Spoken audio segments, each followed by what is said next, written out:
Vamos para a revisão do tema de família. Só que hoje a gente vai falar sobre as famílias ao longo do tempo.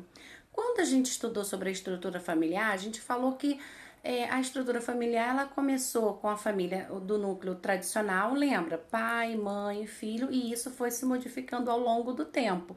Hoje a gente tem vários grupos de família que são diferentes. Não precisam ser necessariamente o pai, mãe e filhos para ser considerado família. Todos que moram dentro da mesma casa e convivem têm essa denominação de família. Então, hoje nós temos vários tipos de famílias diferentes.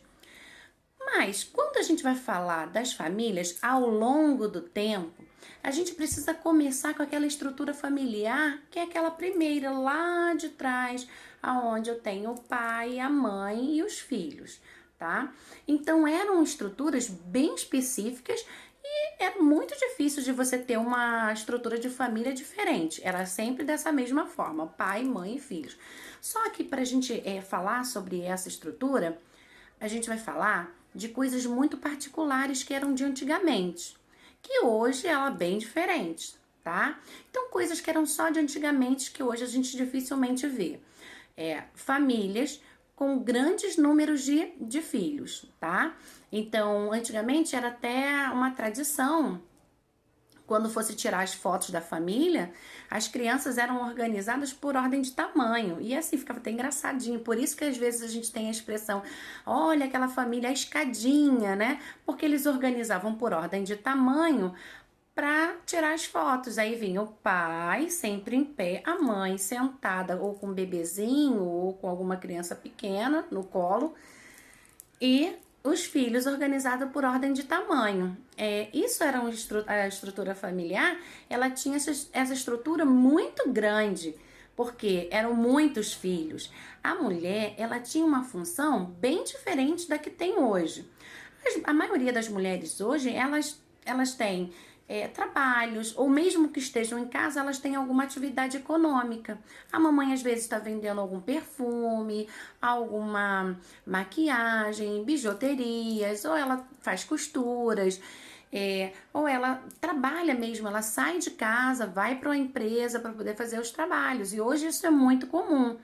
Mas antigamente, a função da mãe era sempre de estar em casa, porque ela, com grandes números de filhos, elas dificilmente conseguiriam alguém para fazer essa função de tomar conta dos filhos, para que ela pudesse sair, para poder trabalhar e poder complementar a renda de casa. Então, o pai, ele tinha a função de sair para trabalhar. Ele que tinha que trabalhar para sustentar a família. Então, ele que trazia a renda. A mãe, ela ficava para cuidar da casa e dos filhos, tá? Então, essa era a estrutura familiar. Hoje a gente vê grande diferença que tanto o pai quanto a mãe trabalham e os dois complementam a renda da família. Os números de filhos hoje são em torno de 1, 2, 3 no máximo, mais ou menos nessa média. 1, 2, 3 ou 4, no máximo 4, as pessoas já falam, nossa, muito filho, nossa. Porque hoje em dia é essa disparidade essa diferença de quantidade de filhos. Então, essas características são bem marcantes e bem próprias das famílias de antigamente, tá? Dificilmente, antigamente, a gente veria um homem lavando a louça, a gente veria um homem fazendo comida, e hoje a gente vê o papai, às vezes, lavando uma louça, limpando o quintal, fazendo alguma tarefa de casa, coisa que antigamente o pai com certeza não ajudaria nas atividades. Tá? Então essas são as diferenças entre as famílias de antigamente e das famílias de agora, tá? Não há um certo nem um errado, há só uma evolução dessa convivência familiar, dessas estruturas que foram modificando ao longo do tempo, tá bom? Um beijo e até a próxima revisão.